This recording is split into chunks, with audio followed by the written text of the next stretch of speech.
Hello, and today we got this one. This one is a Godin LGX-SA AA in trans blue flame. And again, this is a nice one. I like this one. There's a lot to say about this one. This is one of the instruments that I wish I could have kept, but I explain why I didn't as we go on. Now, I've owned many Godins back in the day, and it was nice to try this one. It's got what they call a 3-voice pickup system, in that it has your traditional magnetic pickups. You have a piezo system, which allows you to do kind of acoustic tones, which you have a 3-band equalizer here, and you also have a MIDI output as well. So if you want to put it into a Roland GK compatible guitar synth or virtual guitar system, it does all that.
So it's a very versatile instrument. The pickups are Seymour Duncan humbuckers, and they absolutely sing. They're really good. I like them. It's got a mahogany body with a AA figured maple top. You can see the edge of the top there running around the edge, and it's got a transparent blue stain to it. Again, the camera really doesn't do it justice. It's a really kind of a dark, like a really imperial kind of blue colour. You can see some of the carve, some of the figuring on it when I hold it into the light there, but it really doesn't do it justice. Again, unless you've got it in the daylight and certain angles, you really kind of get the figuring. It's got a mahogany neck. Now, the actual fretboard, some places say ebony, some places say rich light. I'm looking at this. I think this one's an ebony fretboard myself, just because the way it feels. Rich light, if you don't know, is basically wood pulp and glue. It's kind of an artificial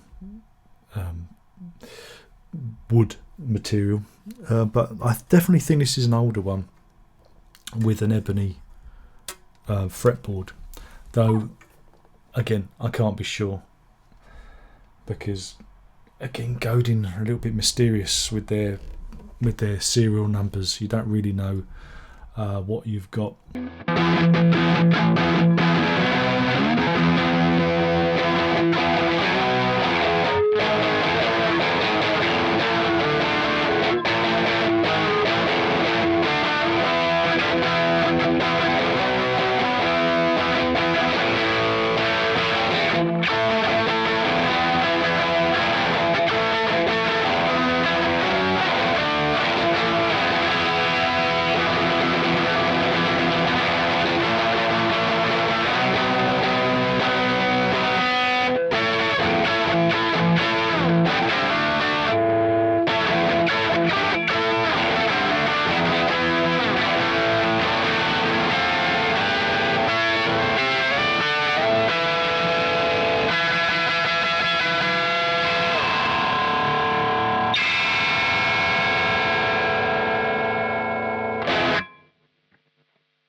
what else can we talk about?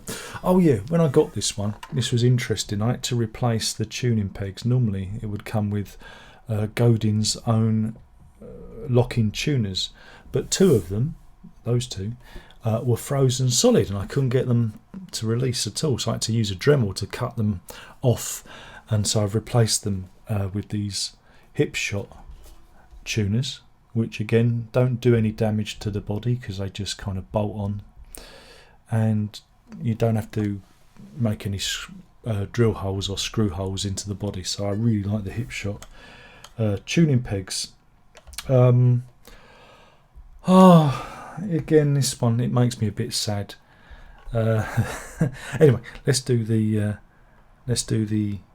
controls. So like I say, you got this like a 3-band graphic equalizer here to handle the acoustic tones, and you also have a synth volume and sorry, not a synth volume, a main volume and a acoustic volume. Synth volumes here and your main volumes there, and you've got a 5-way switch which again blends them.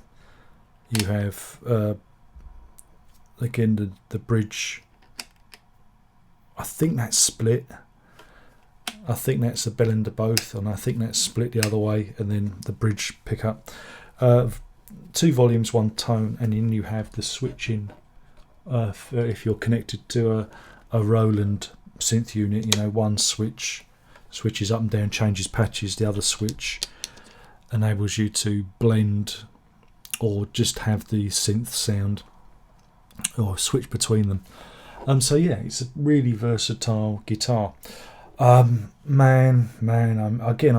sad to. I really am sad to see this one go, because this one I really like the feel of it. I really like the feel of this one, but.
The reason it's going is because of all the electronics in it. Now, again, if I took the back plate off and I showed you, I'm not going to do that. There's basically a circuit board in here, and if these go wrong, you've got nothing more than a very pretty piece of wood to play with. And again, customer support from Godin is virtually non-existent, especially if you live in the UK. These guitars are getting harder and harder to buy now. They're kind of, again, I don't know if because Godin are not making them, or I think these may be discontinued. I don't know. So my head says get rid of it. Let somebody else deal with that problem if it should arise. There's a good chance that nothing's going to go wrong with it.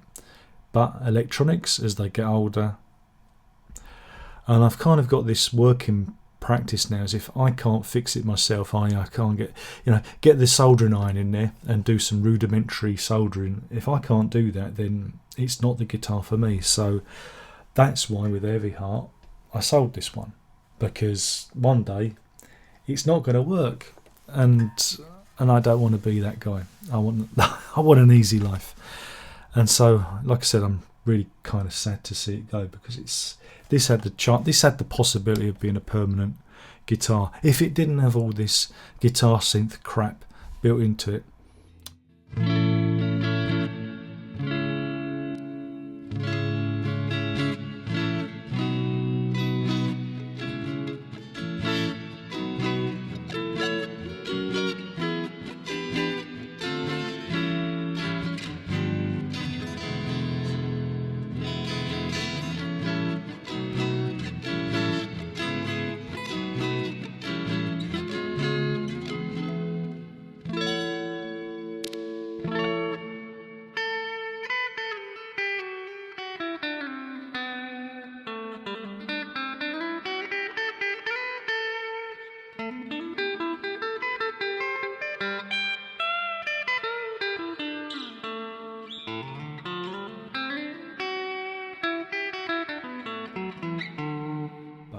like I said, I have to just think of the worst possible outcome, because again, all these other ones, these fenders and whatnot, I can take a soldering iron to, and I can repair them myself. This is not repairable unless I got really crazy with it and ripped everything out and just turned it into a standard electric guitar, which kind of negates its possibility. Also, I don't use guitar synths anymore, and so another reason to let it go.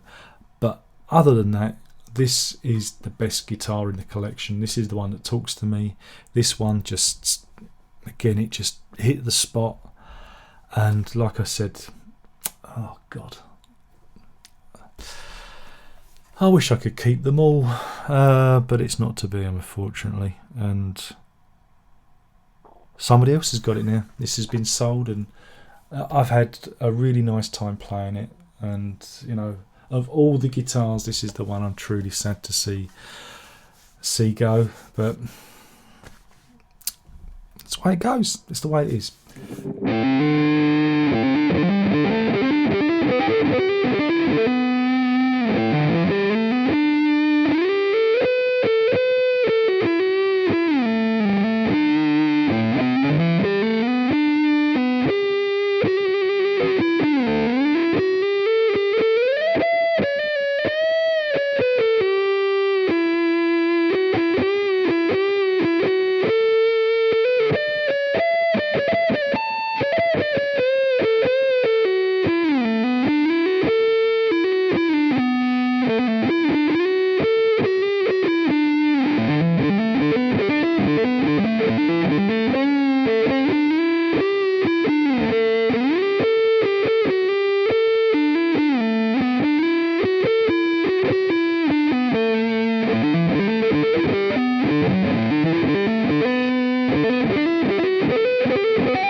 This is part of the Alan Harwood collection, and as I'm getting further through this, again now I'm getting towards the last few.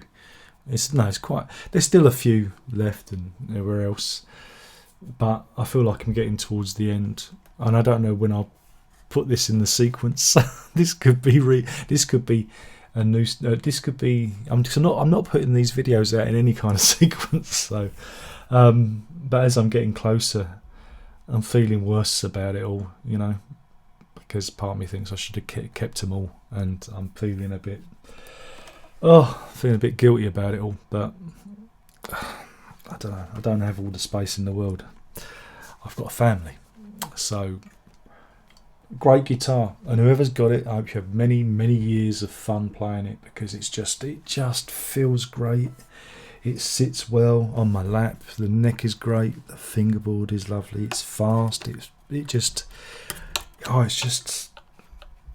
and I really like this bridge thing. They've got the strings go through the body, and they come out here, and they loop up to the bridge part, and it's kind of got almost like a Jaguar Jazzmaster sound to it, because you can get that kind of sound on it, but it just adds something to the resonance. It's magic. It really is. It's really magic. But I've done it now. I've sold it, so it's the only twinge of regret there is. But there are other guitars. There are always other guitars. So that's it. That's the video. Great, fantastic guitar. A shame they don't do these without all the gubbins, and make just really good high quality guitars like this, because I would probably get one. And I like Godins. They are good, especially these ones with the extra features. I mean, I had an XTSA for many years, which I ran into the ground, and oh man, that's the video. Thank you for watching. That has been the Godin LGX-SA in trans blue flame, AA carved top, and just a wonderful, wonderful, magical guitar. And thank you, Alan, for letting me play it. Thank you. And that's it. Thanks for watching. Ta-da.